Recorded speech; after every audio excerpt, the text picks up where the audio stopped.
Assalamualaikum warahmatullahi wabarakatuh.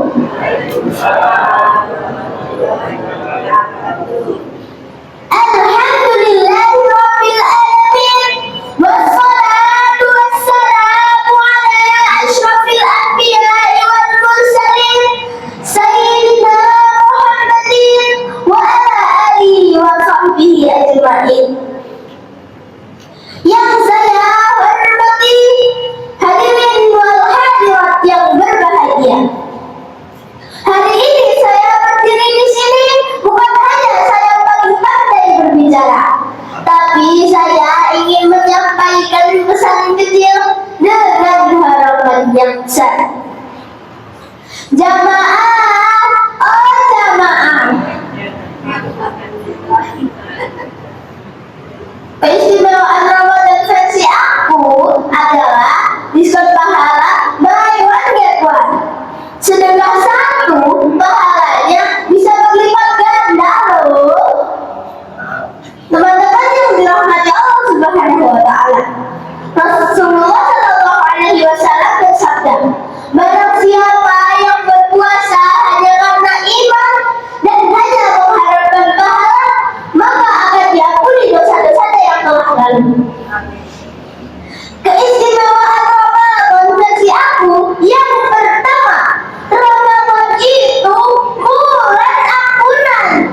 Kesalahan kita dihapus seperti menghapus tugas yang salah di papan tulis.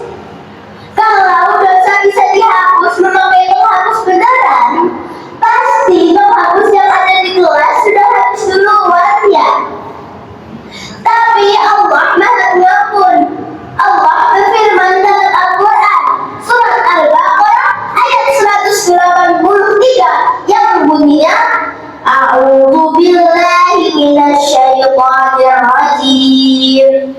Bismillahirrahmanirrahim.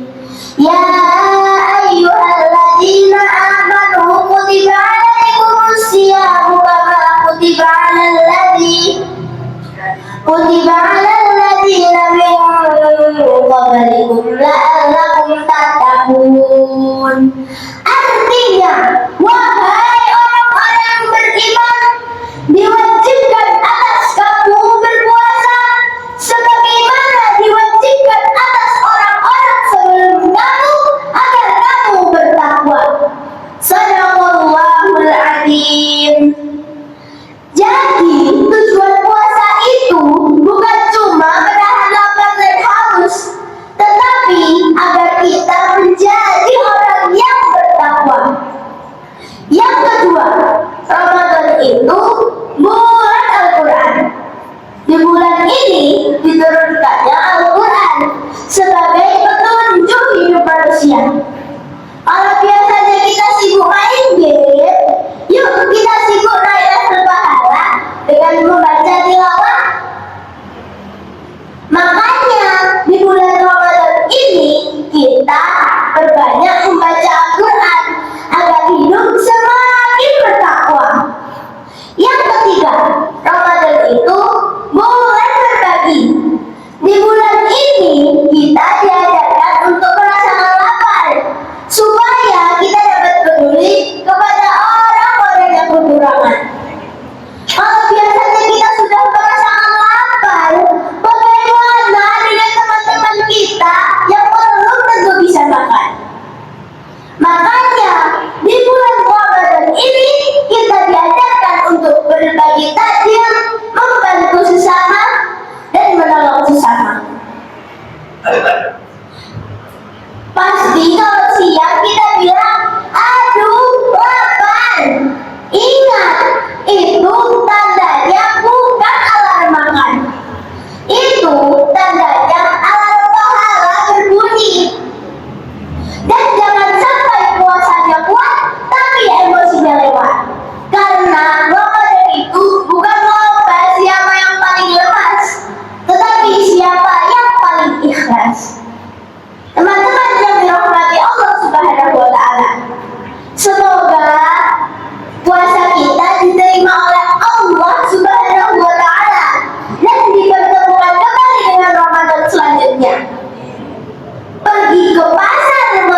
Assalamualaikum warahmatullahi wabarakatuh.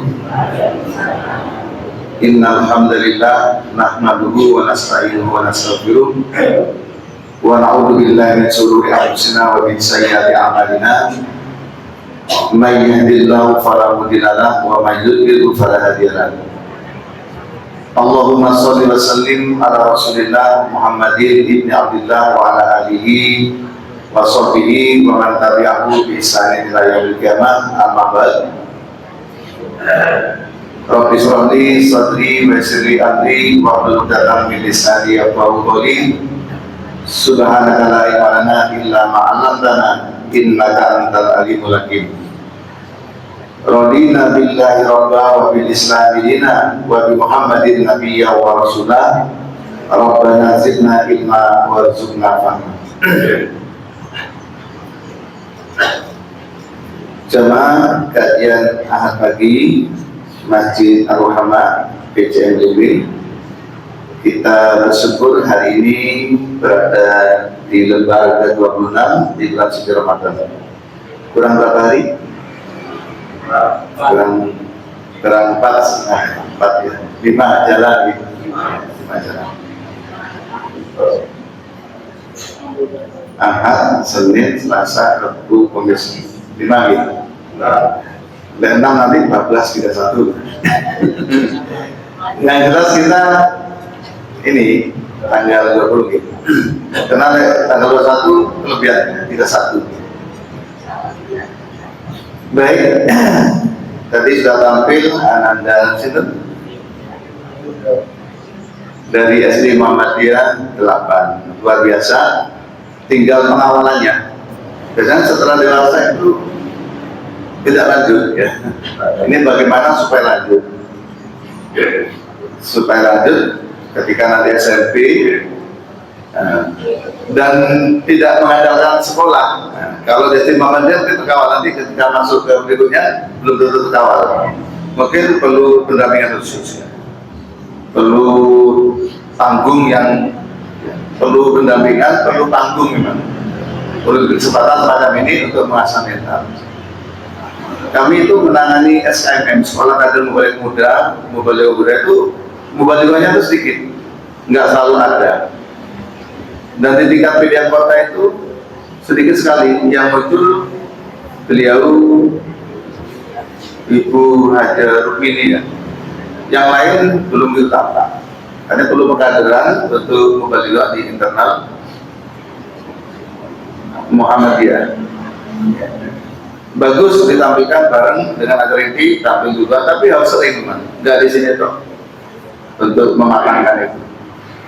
Sehingga ke depan itu terkawal. Jadi ada 2 aspek kemampuan materinya sama aspek retorikanya. Ini kita lemah di sini man. Biasanya aktifnya tuh di SD, setelah SMP sudah kober ya, mikir matematika, fisik, ya. Seharusnya ya tetap dikawal. Memang harus berterang program, kalau kan nanti menguap. Baik, kita lanjut, ibu-ibu, bapak-bapak. Masih tauhid asma wa sifat, tauhid yang kita dapati, kita gali dari nama-nama Allah dan sifat-sifat Allah. Kali ini yang kita dalami adalah sifat Ar-Razzaq, sifat Allah yang maha memberi rezeki.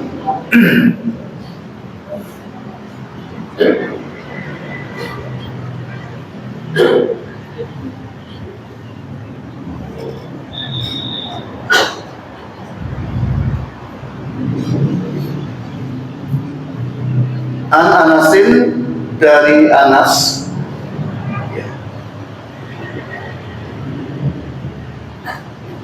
radhiyallahu anhu, nama lengkapnya Anas bin Malik. Mudah-mudahan Allah meridhoinya.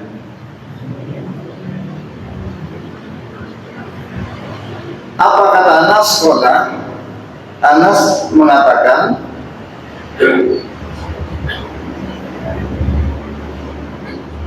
qala nasu, manusia podo madul.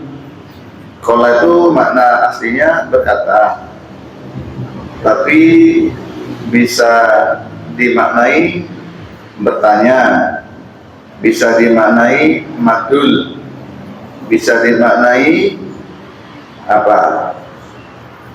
Ini curhat, tergantung ya.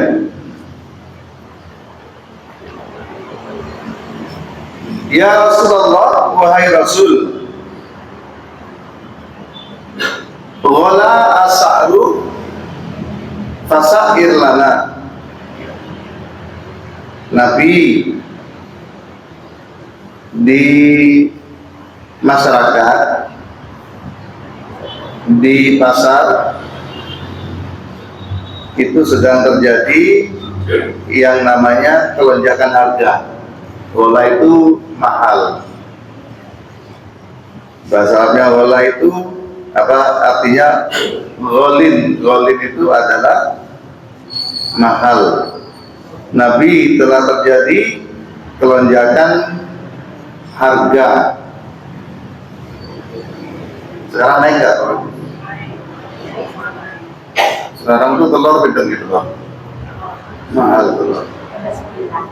9 kata pada hari 32. Dari tuku 1 kilo, duit 20 kasih itu lagi, tuku separuh. Naik semua ya, PT naik. Ya. Terus ini kita masih ya berharap ada perubahan ini ya, situasi, karena situasi di Timur Tengah itu mempengaruhi stabilitas ekonomi internasionalnya, sehingga begitu BBM naik nanti dampak yang paling cepat itu ke pangan, sehingga nanti berat. Wahai Rasulullah, harga-harga barang melambung tinggi. Fasair lana, maka tetapkanlah harga eceran untuk kami, artinya harga yang standar untuk kami. Harga-harga melambung tinggi seperti yang kita rasakan. Maka tetapkanlah keputusan untuk mengatur harga barang. Nah, ini yang namanya apa ya? Sistem ekonomi di Islam itu bukan liberal. Selama ini kita sudah menekan liberal. Pokok diserahkan ke mekanisme pasar. Mekanisme pasar itu memang ada. Hukumnya kan kalau persediaan sedikit harga mahal. Kalau persediaan banyak harga murah. Tapi ada hal tertentu itu harus dikendalikan. Apa namanya? Maka pemerintah harus hadir. Dulu kita ingat ya namanya kata pepatah itu, apa yang berharga? Apa yang berharga? Sesuatu yang belum kita miliki dan kita ingin memiliki, itu berharga. Yang kedua, sesuatu yang kita miliki lalu hilang, berharga. Contoh hal ini. Tapi lepas dan dimiliki, kayak gak berharga. Hati-hati dengan pasangan ini. Leono yo biasa-biasa, lekano baru kosong.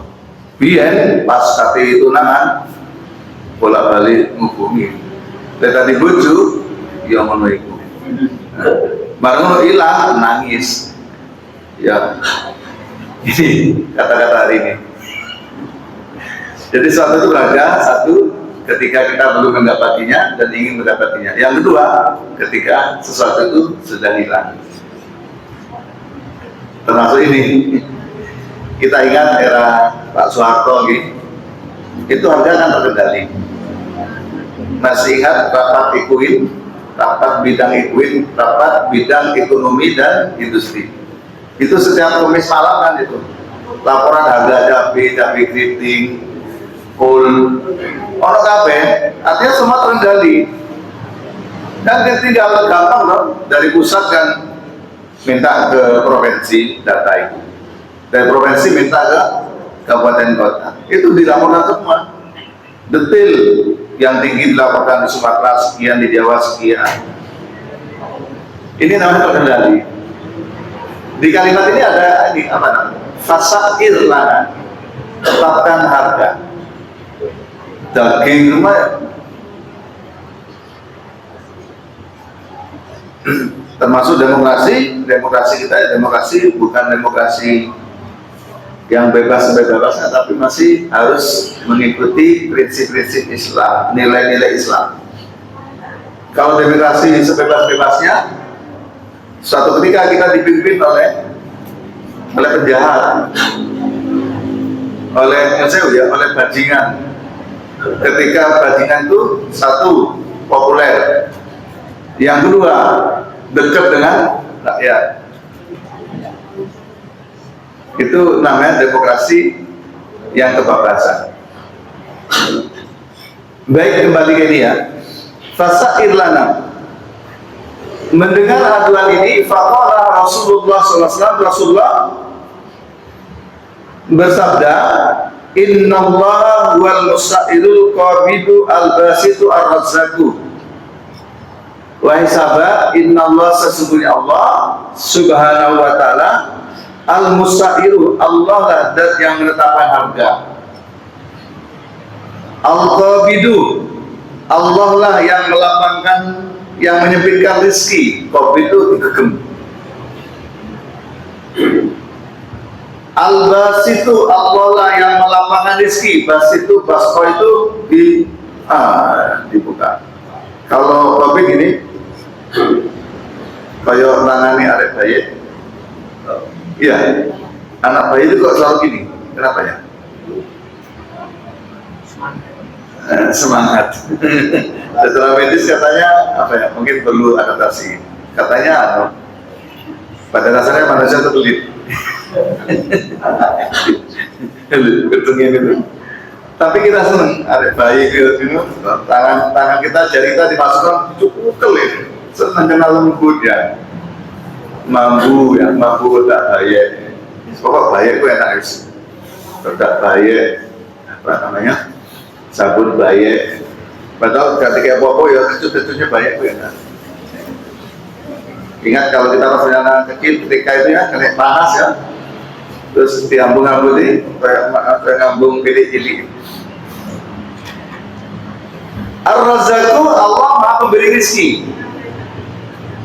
Sudah ada 4 ya. Pertama, Al-Musairu, Allah yang mengendalikan, menetapkan harga.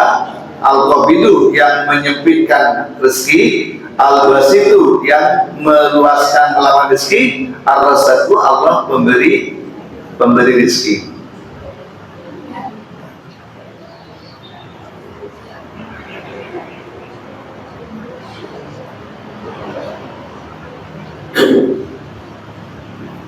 Wa inni la arju an al-qadha wa laysa adu minkum yutalibuni bima limatin fi damin wala malin. Sesungguhnya di sini sementara aku berharap bisa berjumpa dengan Allah dalam keadaan tidak seorang pun dari kalian yang menuntutku disebabkan kedolimanku dalam urusan darah maupun harta. Nabi juga seperti itu. Artinya Nabi itu yakin dengan yaumul hisab. Terus ini hati-hati mengajarkan kepada kita. Saya itu berharap suatu saat ketika kepanggil bersua dengan Gusti Allah, saya itu berjumpa dengan Allah itu tidak ada orang, tidak ada pihak-pihak yang menuntut aku, karena yutolibun ini menuntutnya. Disebabkan bimat-bimatin aku telah berbuat kedoliman fidamin dalam urusan jiwa atau melukai atau membunuh, walamalin demikian pula tidak ada yang menurut aku terkait dengan kedoliman harta. Artinya tidak ada hak orang lain yang saya rampas.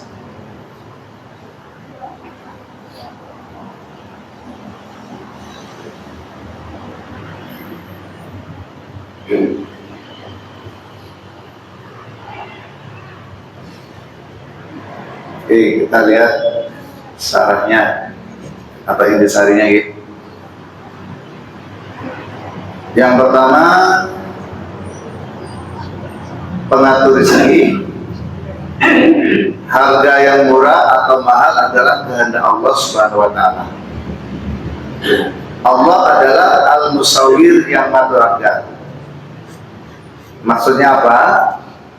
Situasi yang terjadi itu memang atas takdir kehendak Allah. Termasuk saat ini, Pak. Situasi di Timur Tengah itu ya takdir. Terlepas dari sikap-sikap aroganisme, sikap-sikap zalim, nah, dari beberapa pihak. Tapi kayaknya ujung-ujungnya apa di situ? Ujung-ujung perang itu apa ya?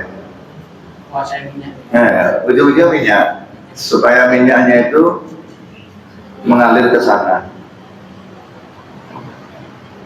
Itu. Padahal kalau diperangi malah nggak lancar minyaknya. Kan gitu ya. Ingin dikuasai pemerintah itu, terus ingin dikendalikan. Sehingga mereka itu bisa beli minyak, yang kedua bisa beli dengan murah. Itu ke sana. Jadi yang membuat situasi mahal itu sejatinya kalau kita sebagai orang yang beriman itu juga kehendak Allah. Tetapi sebagai manusia berikhtiar untuk menghadapi itu. Sebagai pemangku kebijakan, ikhtiarnya adalah mengendalikan. Masih ingat kemarin di Gedung Kandang ada apa itu? Pasar murah. Itu aja sampai macet ya. Itu salah satu cara untuk mendengar harga, dikasih pasar murah supaya orang itu bisa belanja dengan harga murah dan tidak memborong di tempat lain, sehingga di tempat lain itu berlaku ke pasar. Ketika permintaan itu berkurang, harga menjadi stabil. Tapi ya tetap dengan menungso itu apa? Menang-menang yaitu so. Apa maksudnya? Begitu ada pasar murah itu, maka kita harus diatur siapa yang berhak membeli itu. Apa semua? Apa yang kaya-kaya juga membeli? Yang kedua, dibatasi berapa maksimal. Terus apa buktinya kalau dia sudah beli? Kalau enggak, jenenge murah ya. Diborong oleh satu orang sekian. Nah ini kan yang nggak tercapai. Ini yang susah pengendaliannya. Memang repot. Pasar murah seperti itu didistribusikan di mana? Di RT RW ya problem. Untuk bola-bola yang yang dilayani, repot juga. Wa ala alihi wa dzurriyyati wa ashabi ajmain ya. Duluri kontoni kolegani Bestini. Terus ya apa? Kembali ke literasi. Sama ini kalau kita nggak berhak ya jangan ke situ. Kasihkan kepada mereka yang memang masih membutuhkan pola-pola atau skema seperti itu. Jadi muadil ya, itu menggambarkan kondisi kita begitu. Jadi operasi pasar itu memang bagus, tapi ya pengendalian tadi memang harus. Pengendalian yang efektif memang dari masing-masing. Terus aku tuku rumah lihatnya saya kebahagiaan nesakno. Kalau saya curang, aku tuku aku tak dolmen dengan harga yang lebih. Sampai kapan manusia? Baik. Jadi al-musair ya. Al-musair itu bukan al-musawir ya. Al-musair itu adalah yang mengatur harga. Artinya yang kita akan kondisi itu Allah dengan kehendak Allah, dan mungkin Allah punya alasan tertentu atau tujuan tertentu.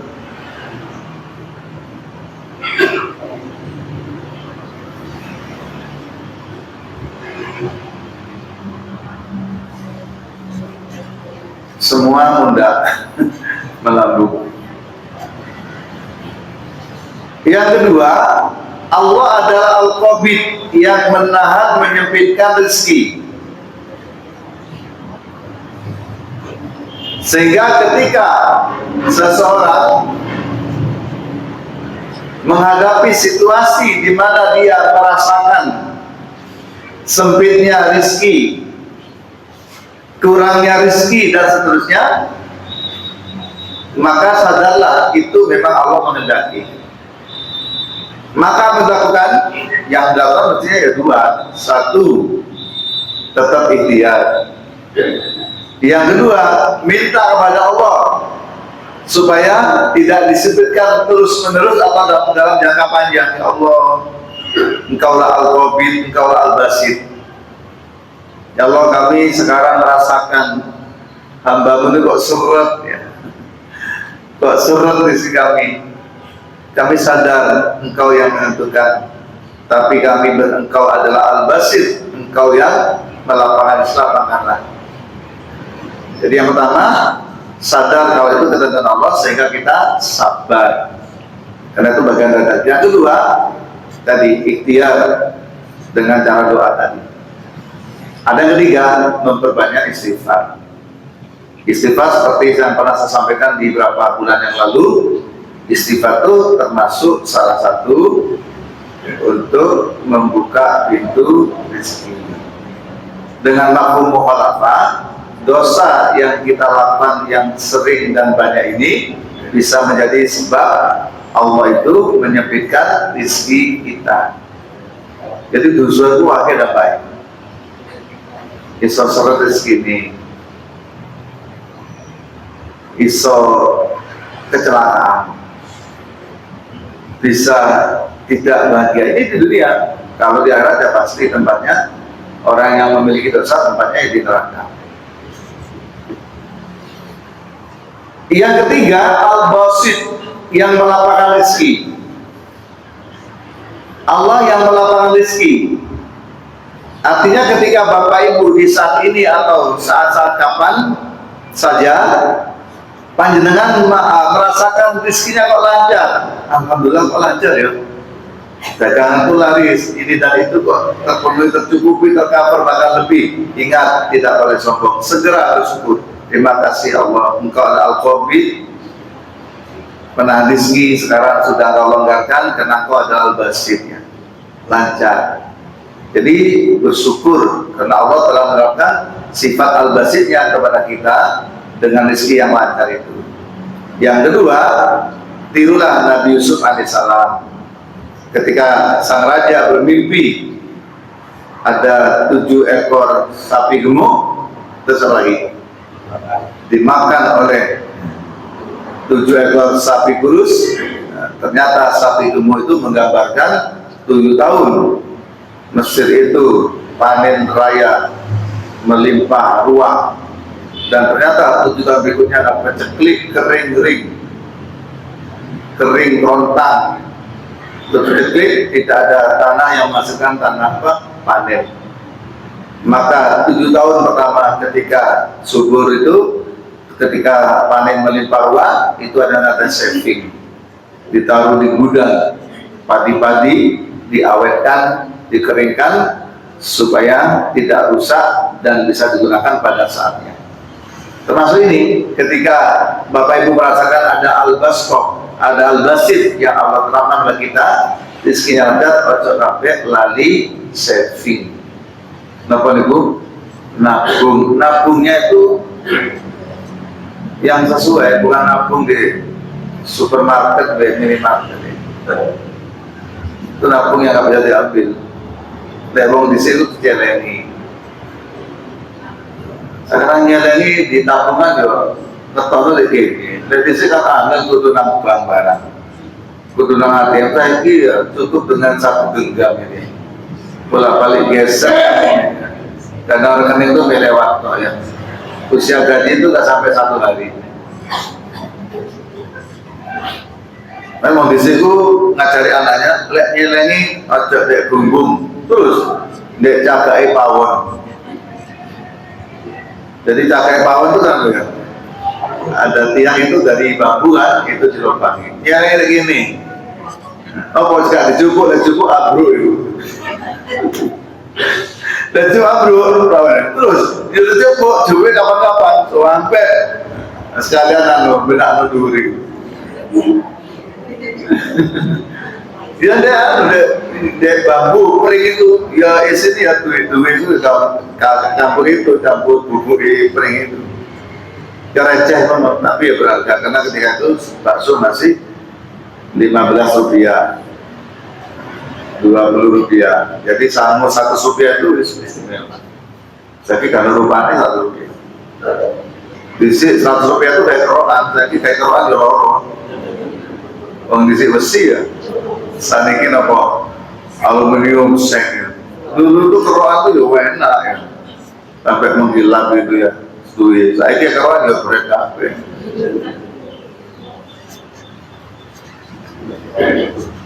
Saving. Jadi nyelengin manual itu kadang penting. Nyelengin manual kadang-kadang ya gampang, digital ya. Nyelengin di tabungan itu ya. Satu aja. Apalagi sekarang itu semua mata keranjang. Yang laki mata keranjang, yang perempuan mata keranjang. Bolak-balik kalau keranjang kuning. Keranjang kuning. Bolak-balik paket.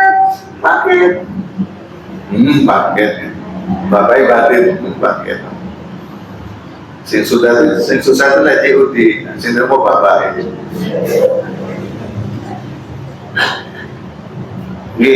Ini ya, ketika kita merekal basit, kalau bisa pakai persentase, sekian persen saya tabung saving.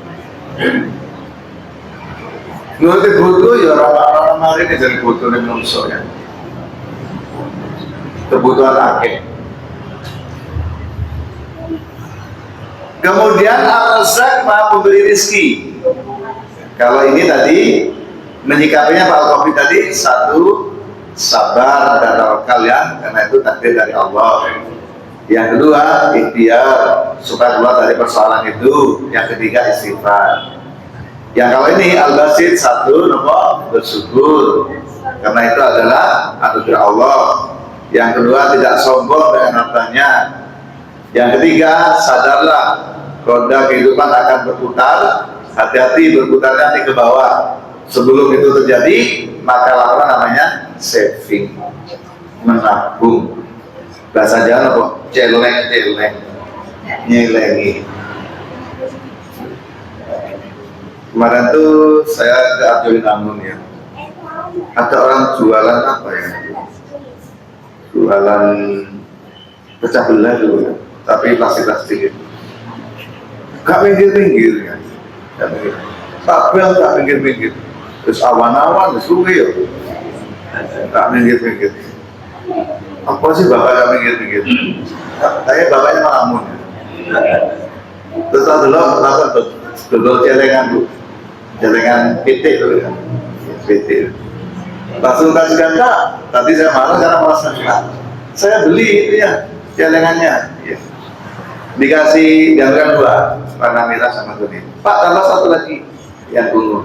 Tak beli 3, sebenarnya. Dan nyelengin di otak gue. Anak-anak itu tak ajarin nyelengi.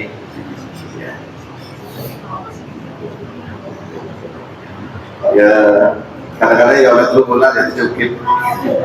Ya betul apa-apa, telungan ada lumayan. Kadang sekarang tuh kehidupan seperti ini ya, bapak ibu yang punya anak nikah ini, punya cucu, bolak-balik ulang tahun ketika itu. Nih, bolak-balik ulang tahun, yang penting ngadu ya. Sing ulang tahun dunia ngomong sesuatu, sing mengucapkan selamat itu butuh sesuatu. Dan itu kalau dia nggak Islam. Atasi 20 itu kan duit nih, lepas kawan itu penting.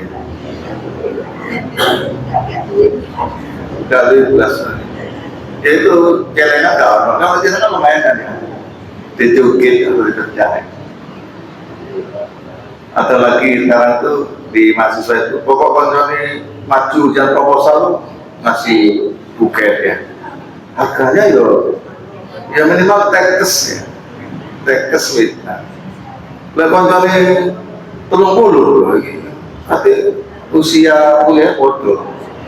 Minggu itu ya buket itu, ya bunga itu, kadang apa, kadang traktir. Jadi kehidupan yang terus berkembang seperti itu akhirnya mengeluarkan yang menuntut kita itu untuk pandai-pandai menata. Ini mengajarkan itu semua, antisipasi. Yang ketiga, yang keempat ya, ar-razaq. Ar-razaq itu Allah Maha memberi rezeki. Ya. Razaq ya syukur, razaq itu bentuk kalimatnya siwak mubalagh. Artinya bukan memberi rezeki saja, tapi Maha memberi rezeki. Ahlinya ahli. Ya, suhunya suhu. Lalu apa yang kita dapati dari kalimat ini? Yang pertama, sadarlah kalau pemberi rezeki itu hanya Allah. Yang kedua, sadarlah orang-orang sekitar kita itu hanya wasilah bagi kita untuk mendapatkan rezeki. Atasan itu wasilah, perusahaan di mana kita bekerja itu juga wasilah. Kemudian kantor di mana kita mengabdi dan mendapat gaji itu wasilah. Dan itu bisa suatu waktu berubah dan mengkhawatirkan sangat. Tunjangan profesi ini dan itu datangnya dari profesi kita itu wasilah. Tapi sejatinya Allah yang menggerakkan hati manusia membuat skema tentang tunjangan ini dan itu. Dan yang ketiga, mintalah rezeki itu hanya kepada Allah. Ini aspek tauhidnya. Jangan minta kepada yang lain tidak bisa memberi rezeki, yang lain sebatas. Sebatas apa? Sebatas menjadi wasilah perantara untuk membantu seseorang di dalam mengais, mencari, meraup rezeki. Tapi hakikatnya semua Allah. Ini semua tauhid, Bapak Ibu. Semua akidah. Yang intinya yang menggerakkan hati itu Allah. Termasuk panjenengan kalau mau beli sesuatu itu supaya orang yang ngasih murah itu yang menggerakkan hati ya Allah, minta pada Allah. Ya Allah, mungkin orang itu hatinya digerakkan untuk ngasih harga murah. Tapi ibu-ibu ahli menawar ya? Iya.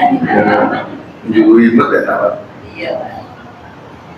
Berani 500 rupiah itu 500 duit.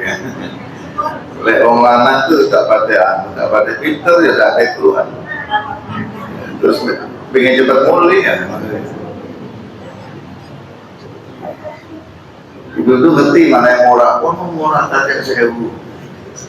Diukur atau parkir 2.000. Orang ukur 1.000 parkir 2.000. Rasa aku mas tukang parkir gak ono. Pas mulai kok teko ya. Datang gak disambut, pulang dicegat.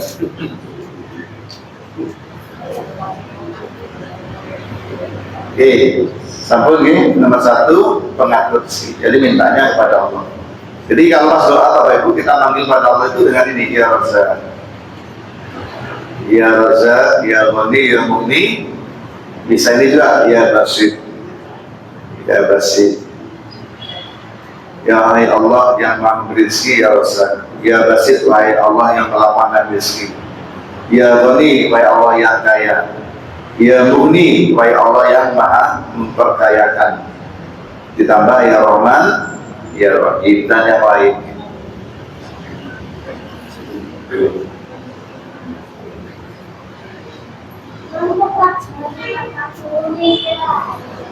Yang kedua, penolakan penetapan harga taksir. Rasulullah menolak untuk menetapkan harga tertentu secara paksa. Artinya intervensi pasar ketika harga naik karena hal tersebut dianggap menzalimi penjual dan melanggar prinsip kebebasan pasar yang jujur. Nah, jadi intervensi di sini tetap harus apa ya? Memperhatikan jangan sampai intervensi itu artinya orang yang pulaannya larang dikontrol murahnya gak iso. Yang dimaksud intervensi ya tadi perlu skema-skema tertentu. Kenapa larang yang namanya Lombok itu? Lombok larang ya? What does it mean? Lombok itu apa kan nandur Lombok aku ya. Wis larang ngono nggih. Begitu murah, apa aku nandur Lombok ya. Jadi tidak boleh memaksakan harga itu diturunkan ketika orang itu kula angin yang kan sudah mahal. Maka yang perlu dilakukan adalah menciptakan situasi supaya itu tidak mahal. Kenapa Lombok itu mahal? Kenapa ini mahal? Iya, pupuknya mahal, airnya irigasi mahal, sehingga menyebabkan biaya produksi pertanian mahal. Itu yang menyebabkan. Bagaimana supaya mahal? Ya pupuknya ya diturunkan. Siapa yang punya pupuk? Ya pemerintah. Ketika pupuk diturunkan kemudian murah, maka hitung-hitungannya itu seandainya dikasih harga lebih murah itu masih masuk, berarti ini ono. Nah itu namanya intervensi dengan skema diturunkan pupuk itu.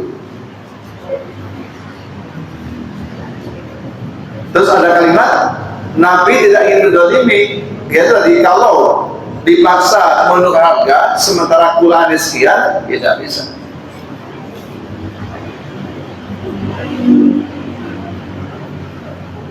Terus tidak melanggar prinsip kebebasan pasar yang jujur, yaitu artinya apa? Dia ngasih harga segitu ya memang harganya, bukan dilipat gandakan.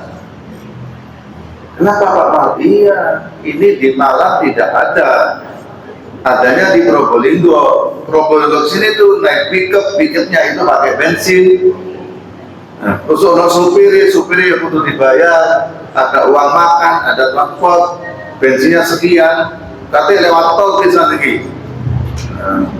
Akhirnya biar kalau segini, akhirnya harus ditanggung sekian kilo untuk bensin sekian, maka ketemulah harga sekian. Lega ya gak nyucuk, kamu bangkrut, tekor, hancur bensin telur. Itu Bapak Ibu sekalian. Nabi tidak serta-merta mau lihat kenapa mahal. Kalau mahalnya itu memang apa wajar, ya nggak bisa langsung diturunkan, harus diciptakan situasi dan kondisi. Dan Islam itu sudah mengajari semua itu, tidak boleh menimbun. Allah melaknat orang-orang yang menimbun. Termasuk Allah melaknat, Nabi melarang orang itu nyegat di jalan sampai barang itu tidak sampai ke pasar. Ketika yang nyegat itu memang tujuannya untuk memborong, bukan untuk kebutuhan yang seperlunya secukupnya. Yang ketiga, prinsip al-adalah wal amanah.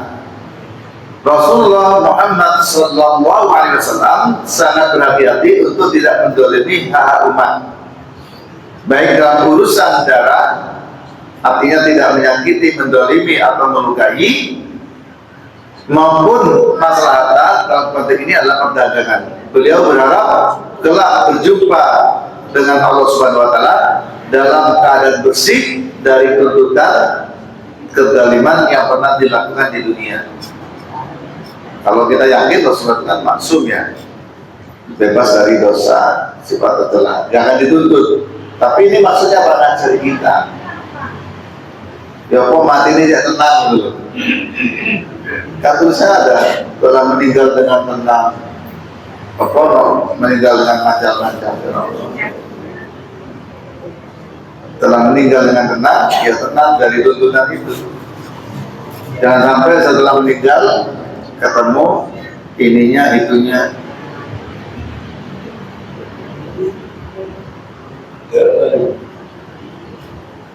Terakhir, sikap dalam menghadapi kenaikan harga. Hadis ini mengajarkan umat Islam untuk bertawakal kepada Allah tandingannya, memperbaiki diri, termasuk sistem perdagangannya, sistem produksinya.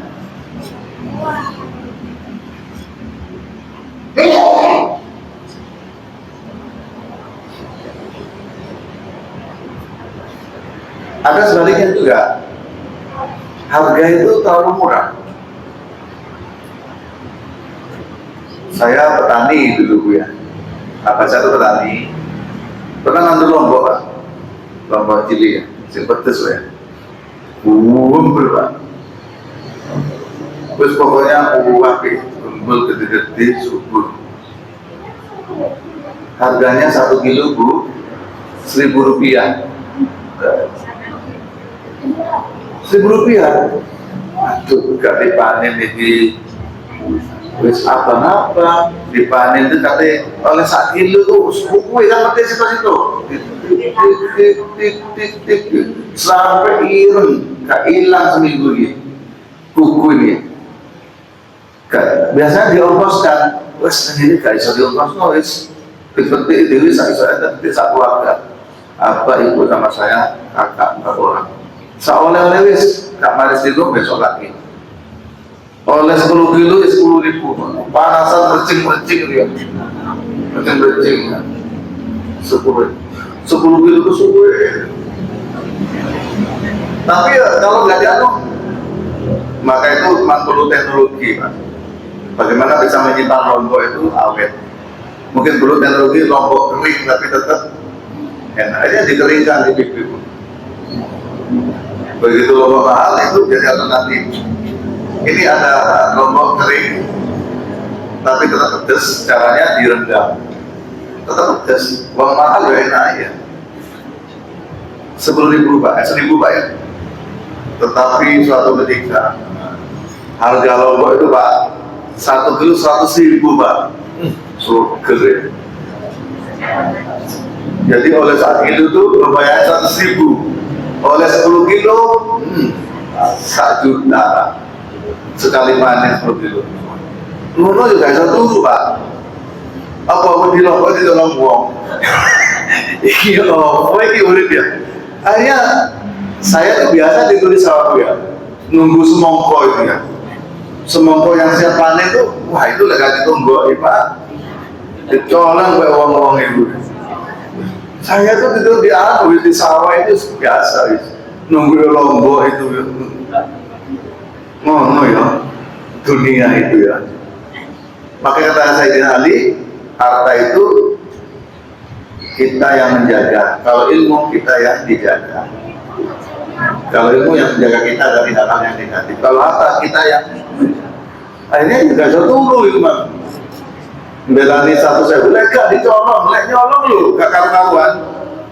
Bukan diambil satu-satu, tapi diambil Saudi tiba. Oh ya Allah. Mantap. Baik, lanjut. Dan tidak menyalahkan pihak tertentu, melainkan mengakui bahwa kondisi pasar adalah bagian dari ujian ketaatan. Ujian dari ketaatan.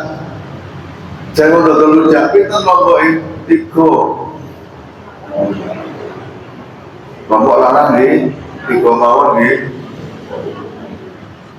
Nah 10 labah betulnya. Kesimpulan, hadis ini menekankan pentingnya keadilan dalam bertransaksi, kebebasan harga, serta keyakinan bahwa Allah adalah satu-satunya pemberi rezeki, sekaligus larangan bertindak zalim dalam menetapkan harga. Yang jelas adalah hati nurani bicara. Nih, hati nurani bicara. Jangan memanfaatkan kesempatan ketika barang itu naik terus kita mempermainkan harga, itu juga dilarang. Demikian Bapak Ibu, masih ada waktu sekitar 8 menit untuk tanya jawab.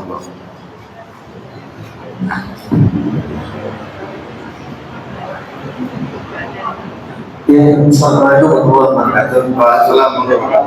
Ustaz, ada 2 pertanyaan terkait dengan materi hari ini. Yang pertama adalah saya meyakini bahwa takdir Allah, semua takdir Allah itu baik. Tapi ada yang namanya teori konspirasi. Ya, jadi belakang itu kan katanya COVID itu katanya buatannya dikit dan sebagainya. Iya. Terus perangan terakhir ini juga sama konspirasi. Tapi bagi saya bahwa apapun istilahnya konspirasi, pengkhianatan jahat dan sebagainya, bahwa yang terjadi itu pasti sinama. Kalau Allah tidak izinkan, apapun kejadiannya tidak akan terjadi. Jadi pertama itu bagaimana terhadap keyakinan saya seperti itu. Itu yang pertama. Yang kedua, Utsman, sahabat Rasulullah Utsman bin Affan itu termasuk kaya-kaya saja. Sampai sekarang hartanya nggak habis-habis. Pokoknya di Madinah Jawa itu di hotel dan sebagainya pajak. Itu mungkin cukup, bukan miliarder, bukan triliuner, tapi miliarder itu kan kamu muslim. Tapi saya pribadi kan, kalau menyimpan harta saya khawatirnya mungkin pikiran jelek. Kalau saya simpan, saya meninggal, itu nanti jadi bahasanya jadi waris. Saya nggak tahu jelas itu harta mau diapain.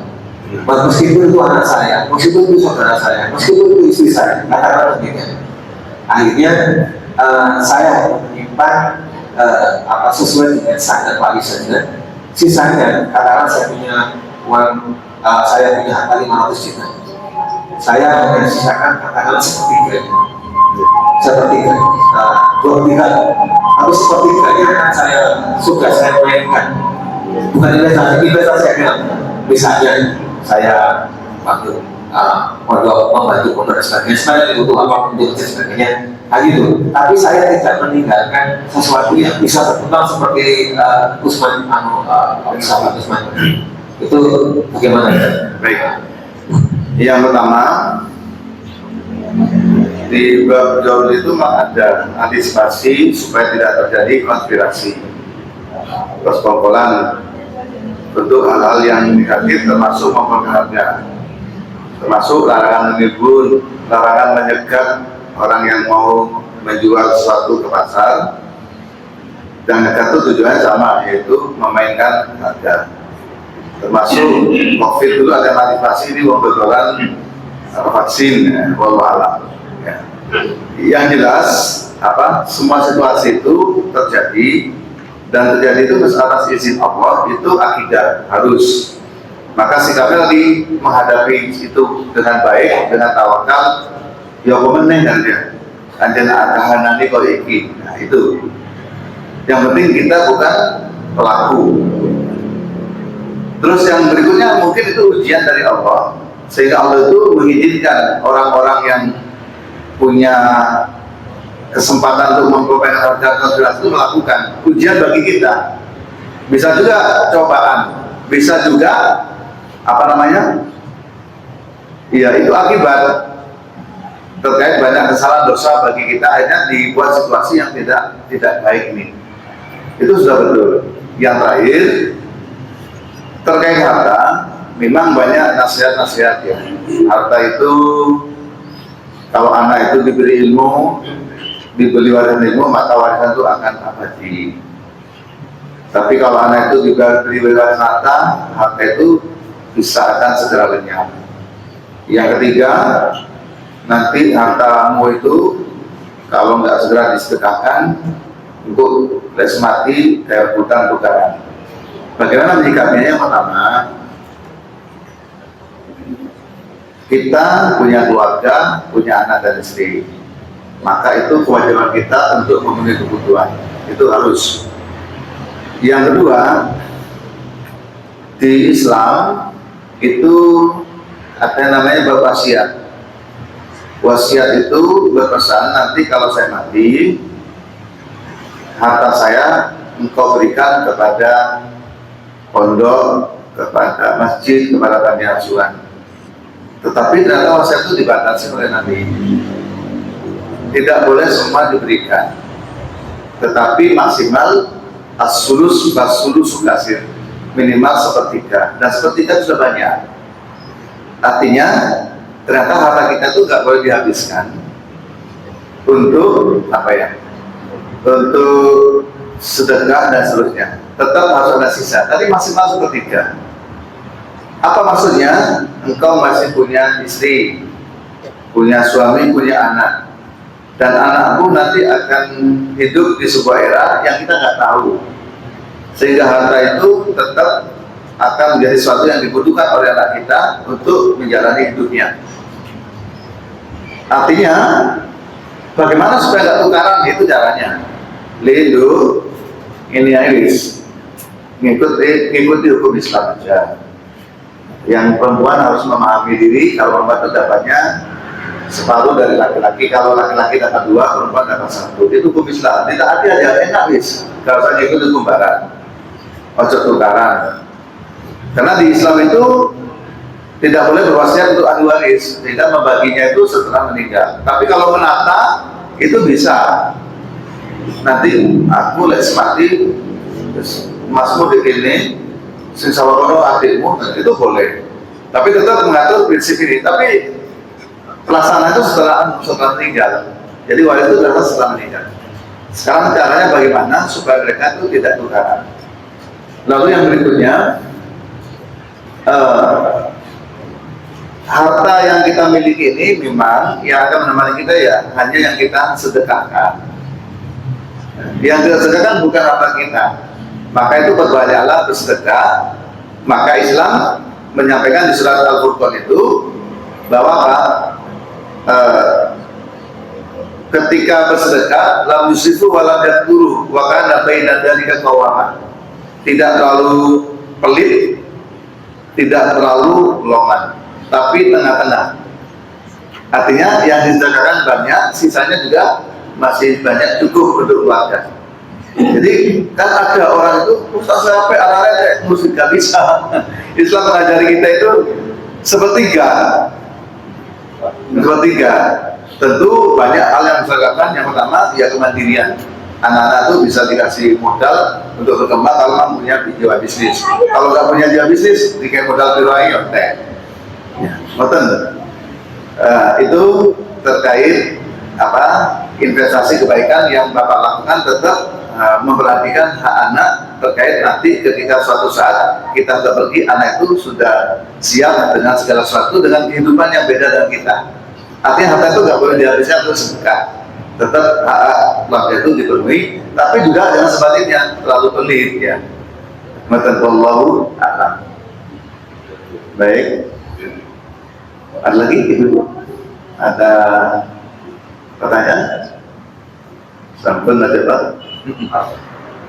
Pas ya, saya ada tugas ngisi manasik umroh di TJU jam 8 ya di Masjid Khadijah gitu. Mudah-mudahan yang belum umroh dan umroh gitu. Budal masalah perang ya budal. Kecuali lewat perangi, lewat yang perangnya. Bismillahirrahmanirrahim. Terima kasih Bapak Ibu ya. Mudah-mudahan panjang umur, sehat walafiat. Kita lihat wajahnya wajah-wajah bahagia. Bahagia, tenang, gitu ya. Senang di masjid ini. Ya, mudah-mudahan kita tetap bersatu nanti sampai akhirat di surga Allah Subhanahu wa taala. Amin ya rabbal alamin. Terima kasih dan banyak jabat-jabat. Kurang lebihnya saya mohon maaf. Astagfirullah wa akhiru da'wana alhamdulillahi rabbil alamin. Wassalamualaikum warahmatullahi wabarakatuh.